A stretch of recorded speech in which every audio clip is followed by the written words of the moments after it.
علیکم، میں امداد سمرو۔ بلاول بھٹو زرداری کے لیے نئی سردرد شروع ہو گئی ہوئی ہے۔ آزاد کشمیر میں انہوں نے کھلاڑا تو ڈال دیا ہے، حکومت گرانے کا اعلان تو کر دیا ہے، مگر کیا پیپلز پارٹی کا اپنا ہاؤس بھی ان آرڈر ہے یا نہیں؟ وزیر اعظم کا اعلان ہونا تھا، پارلیمانی پارٹی کا اجلاس ہوا، لیکن وزیر اعظم کا اعلان نہیں ہو سکا۔ فیصلہ تو کر لیا گیا تھا چودھری یاسین کو وزیر اعظم بنانے کا، مگر اس کے بعد دوسرے دھڑے جو تھے، دوسرے امیدوار جو تھے، انہوں نے لابنگ کر دی اور اعلان نہیں ہو سکا، اور تحریک عدم اعتماد کا بھی فیصلہ نہیں ہوا کہ کب پیش ہونی ہے۔ ایک تو اس پر بات ہوگی، دوسرا سعد رضوی اور انس رضوی ٹی ایل پی کے، ان کا تو اتا پتہ نہیں ہے کدھر گئے، زمین کھا گئی، آسمان نکل گیا، پولیس نے پکڑا، خود فرار ہو گئے، ایجنسیوں کے پاس ہے، کہاں ہیں کچھ نہیں پتہ، یہاں تک کہ ٹی ایل پی بھی خاموش ہے۔ حکومت تو چلے مختلف دعوے کرتی رہتی ہے، لیکن ٹی ایل پی جو کالعدم جن کو قرار دے دیا گیا ہے، انہوں نے بھی ابھی تک اس معاملے پر کوئی بات نہیں کی کھل کر۔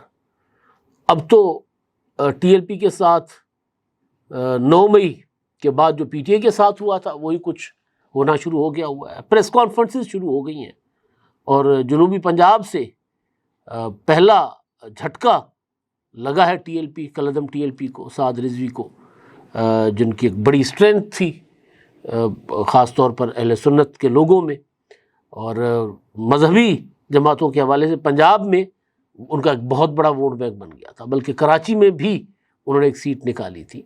تو ایک بڑی سیاسی قوت وہ بنتے جا رہے تھے، لیکن حادثے کا شکار ہو گئے، جس طرح تحریک انصاف ایک حادثے کا شکار ہو گئی، اور حادثہ خود کیا، ظاہر ہے اوور اسپیڈنگ کر لی نا، کلر کا ہار پر اوور اسپیڈنگ کریں تو پھر ظاہر ہے حادثہ تو ہونا ہی ہوتا ہے، پھر گاڑی یا تو الٹ جاتی ہے یا پھر گاڑی جا کر پہاڑ میں ٹکراتی ہے۔ تو انہوں نے بھی اسی طرح کا کیا، خطرناک رینج سے گزر رہے تھے، اوور اسپیڈنگ کر رہے تھے، عمران خان بھی اور سعد رضوی بھی۔ تو اس معاملے پر بات کریں گے، پہلے بلاول بھٹو زرداری صاحب کا اور پیپلز پارٹی کا ذکر کر لیتے ہیں۔ ایک اور چیز ہے کہ مودی کو ابا مل گیا ہے۔ ایک معاہدہ انڈیا اور امریکہ کے درمیان ہوا ہے، 10 سالہ دفاعی معاہدہ، جس پر بہت خوش ہے مودی رجیم، تو اس پر بھی ویڈیو کے آخر میں بات ہوگی۔ لیکن آغاز کیونکہ کرنٹ معاملہ ہے آزاد کشمیر کا، اور آزاد کشمیر کے حوالے سے وہاں پر اعلان کیا گیا پیپلز پارٹی کی طرف سے، مسلم لیگ نون کی طرف سے، کہ جو وزیر اعظم ہیں چودھری انوار الحق صاحب، انہوں نے حالات خراب کر دیے، حالات بگاڑ دیے، لہٰذا ان کی حکومت ختم کی جائے۔ دونوں جماعتوں نے تحریک عدم اعتماد پر اتفاق کیا، اگلے مرحلے پر دونوں جماعتوں میں اتفاق نہیں ہے۔ مسلم لیگ نون چاہتی ہے کہ فوری طور پر انتخابات میں جایا جائے، 2022 والا تجربہ نہ دہرایا جائے۔ پیپلز پارٹی کہتی ہے کہ نہیں، فوری انتخابات میں جانے کا نقصان ہوگا، اور اس معاملے پر پیپلز پارٹی اور اسٹیبلشمنٹ ایک صفحے پر نظر آتی ہے، کیونکہ آزاد کشمیر کا معاملہ کسی پولیٹیکل پارٹی کے حوالے 100% نہیں کیا جا سکتا، یہ ایک حقیقت ہے۔ تو پیپلز پارٹی اور اسٹیبلشمنٹ اس معاملے پر 100% متفق ہیں کہ پہلے وہاں پر کوئی پولیٹیکل سیٹ اپ بنے، مین اسٹریم پولیٹیکل پارٹی آ کر اس کو سنبھالے آزاد کشمیر کی راجدھانی کو، مظفر آباد کو، اور پھر وہاں پر ایک پولیٹیکل ایکٹیویٹی ہو۔ تو وہ جو گیپ تھا پروجیکٹ سازی کی وجہ سے پیدا ہو گیا، غیر سیاسی کر دیا گیا نا پورے کے پورے وہاں کے سماج کو، سیاسی قوتوں کو تو دھکیل کر باہر کر دیا گیا، جس طرح پاکستان میں کیا گیا تھا، جس طرح کیا گیا کے پی کے میں، جہاں آج کابینہ نے حلف اٹھایا ہے۔ وہاں پر بھی باقی سیاسی جماعتوں کے لیے نو گو ایریا تھا، اور اکیلے عمران خان صاحب یا پھر ٹی ٹی پی کے دہشت گرد، یہ دو دندناتے پھرتے تھے، باقی نہ پیپلز پارٹی کے لیے گنجائش چھوڑی گئی، نہ عوامی نیشنل پارٹی کے لیے۔ پہلے یہ دونوں جماعتیں ٹارگٹ پر تھیں، ان کو نشانہ بنایا گیا، ان کی قیادت کو پر حملے ہوئے، شہادتیں ہوئیں۔ اس کے بعد جماعت اسلامی اور مولانا فضل الرحمان صاحب بھی نشانے پہ بنے، تو مسلم لیگ نون وہاں پر اس کا خاتمہ کر دیا گیا، تو اکیلے رہ گئے عمران خان صاحب، اور وہ ان کی جو پالیسیز ہیں وہ صاف نظر آ رہی ہیں کہ طالبان حامی پالیسیز ان کی کیوں ہیں، یا ٹی ٹی پی کے وہ حمایتی کیوں ہیں، ان کے ساتھ ان کی ہمدردیاں کیوں ہیں، کیونکہ وہ ایک الائنس ہے ان کا، پولیٹیکل الائنس ہے یہ، جس طرح ایک وقت میں کراچی میں ہوتا تھا، مطلب بھائی لوگوں کے علاوہ کوئی سیاست ہی نہیں کر سکتا تھا، تو وہاں پر بھی ایک طرح سے اس طرح کی صورتحال بنائی گئی. پروجیکٹ سازی ہے، وہ پروجیکٹ سازی گلے پڑ گئی ہے. اب وہاں پر ایک وزیر اعلیٰ منتخب ہوتے ہیں، کہتے ہیں عمران خان سے ملاقات کرواؤ گے تو ٹھیک ہے، ورنہ میں اپنا کیا کہتے ہیں کابینہ نہیں بناؤں گا. پھر عمران خان کا پیغام آتا ہے کہ جی کابینہ بناؤ، تو 17-18 دنوں کے بعد وہ جا کر کابینہ بناتے ہیں. کابینہ وہی پرانی 10 ارکان پر جو مشتمل کابینہ بنائی ہے، وہ پرانے سارے کے سارے چہرے سارے پرانے ہیں، نئے کوئی چہرے نہیں ہیں، کوئی سوچ بچار نہیں کی گئی. ظاہر ہے ادھر سے ہدایت آئی ہوگی کہ پرانوں کو آگے کر دیں، انہوں نے کر دیا.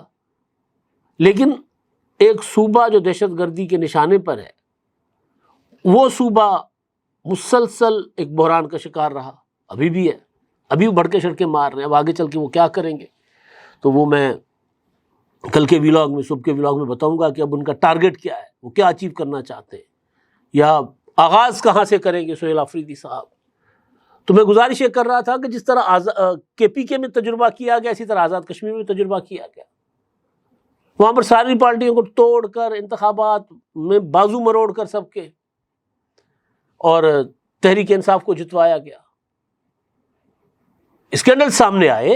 سردار تنویر الیاس جو آج کل پیپلز پارٹی میں، ان کا اسکینڈل سامنے آیا کہ انہوں نے وزیر اعظم بننے کے لیے وہاں کسی ایجنسی کے افسر کو پیسے دیے تھے. وہ جب بھانڈا پھوٹا تو وہاں خبریں چھپیں، تو افسر جو ہیں وہ ان کو وہاں سے ہٹا دیا گیا. لیکن ان کو سزا کے طور پر ہٹایا گیا، خبر درست تھی. لیکن سردار تنویر الیاس بہرحال وہیں کے وہیں ہیں.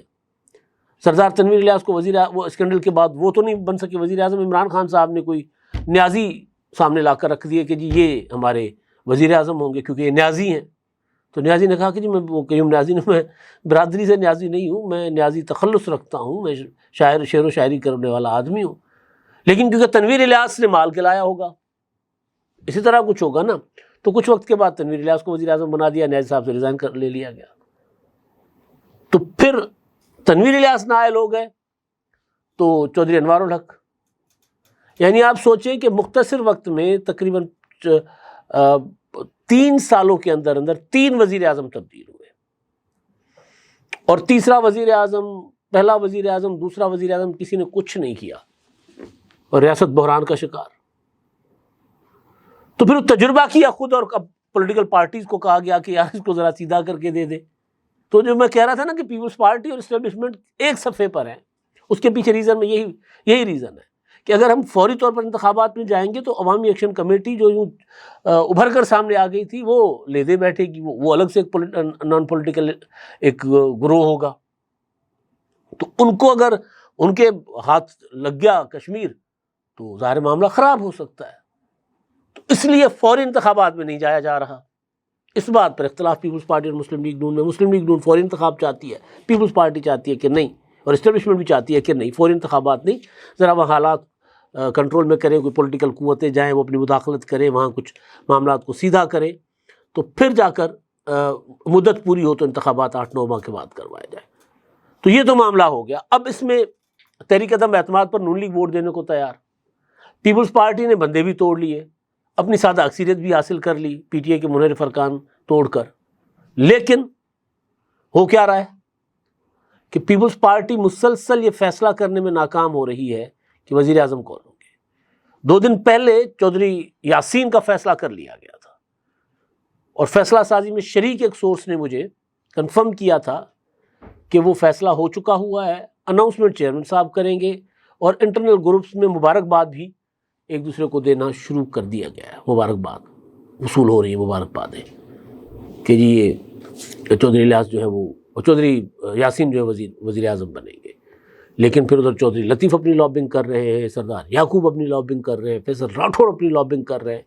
تو جو انوار الحق کو ہٹانے کا تو بندوبست ہو گیا ہے، نئے وزیر اعظم کو لگانے کا بندوبست جو ہے وہ اس طرح نہیں ہو پا رہا. آج پارلیمانی پارٹی کا اجلاس تھا زرداری ہاؤس اسلام آباد میں، پیپلز پارٹی جموں کشمیر کا، اور وہاں پر فیصلہ ہونا تھا. میٹنگ کے بعد بلاول بھٹو زرداری صاحب نے پریس کانفرنس کی، ادھر ادھر کی باتیں کی، کشمیر کے ساتھ پیپلز پارٹی کا تعلق بتایا. پیپلز پارٹی جو ہے وہ ہر سیاسی بحران کو حل کرنے کی پیپلز پارٹی مہارت رکھتی ہے، ہمیشہ پیپلز پارٹی نے بحرانوں کو حل کیا، یہ انہوں نے بتایا. اور پھر کافی 2-4 منٹ کی گفتگو کرنے کے بعد انہوں نے پریس کانفرنس ختم کی اور چل دیے. تو صحافیوں نے پوچھا کہ جی وزیر اعظم کا اعلان نہیں کیا آپ نے, کون ہوگی امیدوار وزیر اعظم کے؟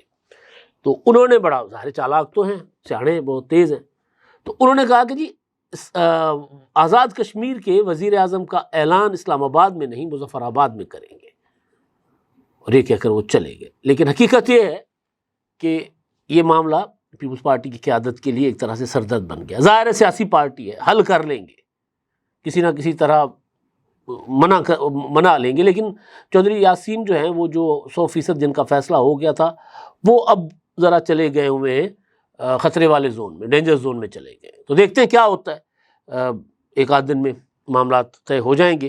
ابھی وہ اس کے بعد جو پریس کانفرنس کر کے گئے تھے تو لگ رہا تھا کہ دوبارہ انہوں نے بیٹھنا ہی ہے. ہو سکتا ہے جب تک میرا ویلاگ آ جائے تب تک وہ معاملہ بھی ٹھیک انہوں نے کر لیا, لیکن ابھی تک وہ ذرا معاملہ گڑبڑ تھا. اچھا جی, اب ٹی ایل پی 13 اکتوبر کا آپریشن مرید کے کریک ڈاؤن, اس کے بعد سے اب تک, یعنی آج میں بات کر رہا ہوں 31 اکتوبر ہے, اور یہ کوئی 18 دن سے دو اہم شخصیات, ایک تو ٹی ایل پی کالعدم ٹی ایل پی کے سربراہ, دوسرے ان کے چھوٹے بھائی سعد رضوی اور انس رضوی, ان کا پتہ نہیں ہے کدھر ہے.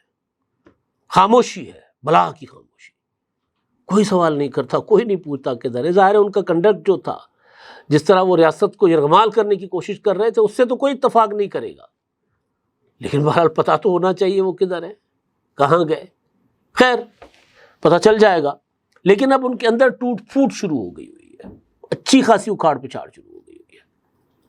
آج ملتان میں ایک پریس کانفرنس ہوئی ہے بہت بڑی, ٹی ایل پی کے رہنما تھے, جنوبی پنجاب سے ٹکٹ ہولڈرز تھے. انہوں نے کہا کہ یہ وہ ٹی ایل پی نہیں ہے جس ٹی ایل پی کو ہم نے جوائن کیا تھا. بلا وجہ لانگ مارچ کرنا, احتجاج کی کال دینا, اور ہمارے فوجی شہداء کے خون کی توہین کرنا. ہم تو اپنی فوج کے ساتھ, انہوں نے کہا, کھڑے ہیں, انہوں نے تو قربانیاں دی ہیں ملک کے لیے, تو یہ کوئی وجہ نہیں تھی لانگ مارچ کرنے کی, پرتشدد جتھے بنانے کی, مسلح ہونے کی کوئی ریزن, کوئی وجہ نہیں تھی, لہٰذا ہم ٹی ایل پی کے ساتھ نہیں ہیں. پریس کانفرنسز شروع ہو گئی ہیں. اب دیکھیں ٹی ایل پی کو کس طرح قلعدم تو کر دیا گیا, لیکن وہ کس طرح آئسولیٹ ہو رہی ہے. کہ مفتی منیب الرحمان صاحب, جنہوں نے اگلے دن یعنی 13 اکتوبر کے بعد اہل سنت کے تمام علماء کو بلا کر ٹی ایل پی کی حمایت کا اعلان کیا تھا, انہوں نے کہا تھا کہ جی وہ ان کی لاشیں گری ہیں اور ان کے جو ہے وہ فہرستیں جاری ہونی چاہیے, بتانا چاہیے کہ کتنے لوگ مارے گئے. ٹی ایل پی سے بھی کہا گیا تھا کہ وہ بھی اپنی اعداد و شمار بتائیں جو وہ دعوے کر رہے ہیں, تو وہ ان میں نام شام تفصیلات سامنے لائیں. اور ساتھ ساتھ حکومت کے اس ایکشن کی مذمت کی گئی تھی, کہا گیا تھا کہ 69 لوگوں کے اوپر گولیاں چلائی گئی ہیں, جوڈیشل کمیشن بنایا جائے. لیکن اس کے بعد سے مفتی منیب الرحمان صاحب اور دیگر اہل سنت کے جو کئی عمائدین ہیں, علماء حضرات ہیں, وہ حکومت کے ساتھ آ کر بیٹھ گئے. پرسوں ترسوں مریم نواز صاحبہ کے ساتھ بیٹھے تھے, اس سے پہلے محسن نقوی کے ساتھ کراچی میں بیٹھے ہوئے تھے. ان کو بھی سمجھ آ گئی ہے کہ معاملہ کتنا سنجیدہ اور کتنا خطرناک ہو چکا ہوا تھا, جس کی وجہ سے ریاست کو یہ ایکشن لینا پڑا. تو جو دیگر جماعتیں تھیں وہ تو ٹی ایل پی کو سپورٹ نہیں کر رہی تھیں اس طرح جس طرح سپورٹ ماضی میں ایک دوسرے کو کرتی رہی ہیں مذہبی جماعتیں, لیکن اندر سے بھی ان کے خلاف بغاوت کا ایک عنصر سامنے آ گیا ہوا ہے. ظاہر ہے یہ خود ساختہ بغاوتیں نہیں ہوتی, سمجھایا جاتا ہے, بتایا جاتا ہے کہ معاملات اس طرح نہیں ہیں جس طرح آپ کہہ رہے ہیں, اور پھر ٹھیک ہے, اگر آپ نے ساتھ ہی دینا ہے تو پھر ٹھیک ہے, آپ بھی آئیں, آپ کے ساتھ بھی وہی سلوک ہوگا. تو یہ ایک میسج جاتا ہے نا. تو اس کے بعد یہ ٹی ایل پی کے لیے قلعدم ہونے کے بعد اب نظر آ رہا ہے کہ وہ ان کے لیے کوئی راستہ نہیں بچے گا, نہیں چھوڑا جا رہا. جو مساجد تھیں وہ اہل سنت کی دیگر جماعتوں کو دی جا رہی ہیں, علماء کو وظائف دیے جا رہے ہیں, اور کافی سارا کچھ اور بھی آگے آئے گا جو سعد رضوی کو تنہا کرنے کے لیے ہوگا. ان کا اپنا پتہ نہیں ہے, لیکن تنہا بہرحال وہ ہوتے جا رہے ہیں. آج ایک آسیان میں ایک سائیڈ لائنز پر انڈیا اور امریکہ کے درمیان ایک معاہدے کی خبر آئی ہے. اس میں 10 سالہ دفاعی معاہدہ ہے، اس میں ٹیکنالوجی بھی ہے، دفاع بھی ہے اور بہت کچھ ہے، لیکن اس میں وہ دفاع نہیں ہے۔ دفاع انڈیا والے بہت خوش ہیں، وہ یہ سب کیونکہ ٹرمپ مسلسل بے عزت کر رہے تھے۔ کل پرسوں کہا ٹرمپ صاحب نے کہ کیا کمال کے گریٹ فیلڈ مارشل ہیں عاصم منیر، وزیر اعظم پاکستان شہباز شریف، عظیم ہستی ہیں، انہوں نے انڈیا کے خوبصورت خوبصورت جہاز گرائے 7۔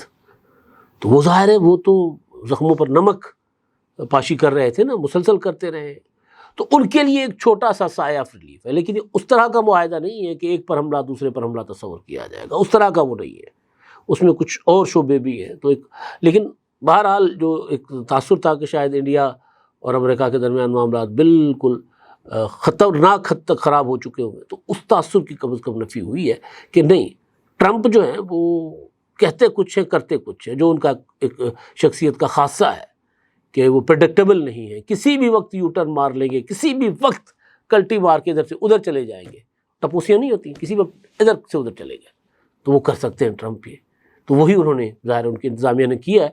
تو ہم تو ہمیشہ اپنی حکومت کو یہی کہتے رہتے ہیں کہ خوش ضرور ہو ٹرمپ کی تعریف سے، لیکن اپنی سوچ کے مطابق اور اپنے مفادات، ملک کے مفادات کو مد نظر رکھتے ہوئے ٹرمپ کے ساتھ آگے بڑھیں۔ وہ کسی بھی وقت پانسا پلٹ سکتا ہے، کسی بھی وقت ادھر سے ادھر جا سکتا ہے، کیونکہ وہ ٹرمپ ہے۔ اب تک کے لیے اتنا ہی، اللہ حافظ۔